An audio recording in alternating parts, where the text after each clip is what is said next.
Hi, I'm Dr. Fabrizio Michelassi. I'm the chairman of surgery at Weill Cornell Medical College and New York-Presbyterian Hospital. I'm a professor of surgery, and my clinical specialty is surgery for Crohn's disease.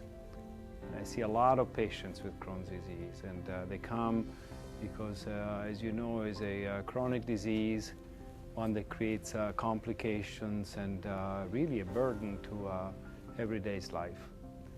And the first thing I do when I see a patient with Crohn's disease is to make sure that all medical options have really been exhausted. Nobody likes to have surgery. Nobody likes to go through major surgery and stay in the hospital for days and so forth. So it's really worthwhile to make sure that every single option that could make the patient better without surgery has been explored. But as many of you know, sometimes surgery is necessary. There are some complications of Crohn's disease that cannot be addressed with medications, not even the most advanced and most modern medications. And surgery is necessary. And as I frequently say, surgery is life-saving and certainly gives back the quality of life to patients. So it's worth really looking into it. When surgery is necessary, there are several principles that need to be kept in mind. This is a chronic disease. This is a disease which may come back in the future. And therefore, a surgeon needs to be very cognizant of these things and needs to save as much bowel as possible. Nowadays, fortunately, there are many bowel-saving procedures that can be performed so that patients with Crohn's disease can be treated without losing bowel or without losing as much bowel as in the past was commonplace. So that, again, the entire, or as much as possible, the length of the intestine is maintained for absorption of calories, metabolites, nutrients, minerals, and so forth, and avoidance of complications such as multiple bowel movements, diarrhea, and so forth. The other thing that is important is that nowadays many of these procedures, if not all, can be done laparoscopically through a minimally invasive approach. And it has now been demonstrated over and over and over again that if the procedure is done laparoscopically, the trauma to the patient is minimized.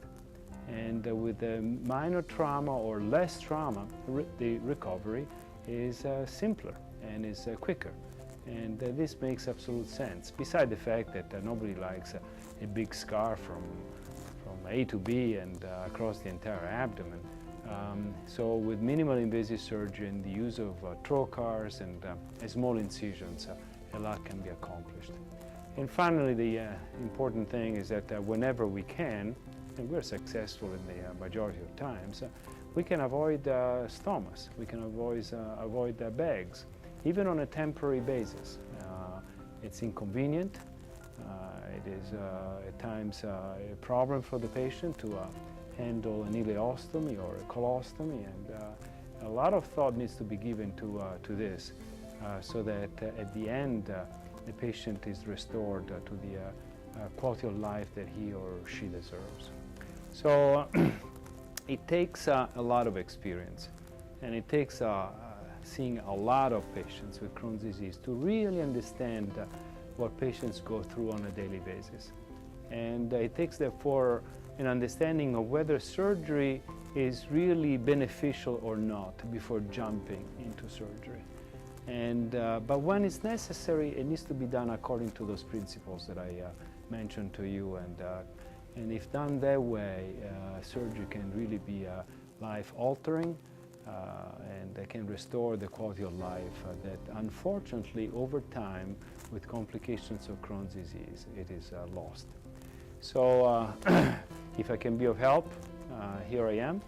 I've dealt with patients with Crohn's disease for close to 30 years, and I've seen all kinds of issues and problems, and I'll be delighted to be of help in a consultation or in a visit for anyone who desires so. Thank you very much.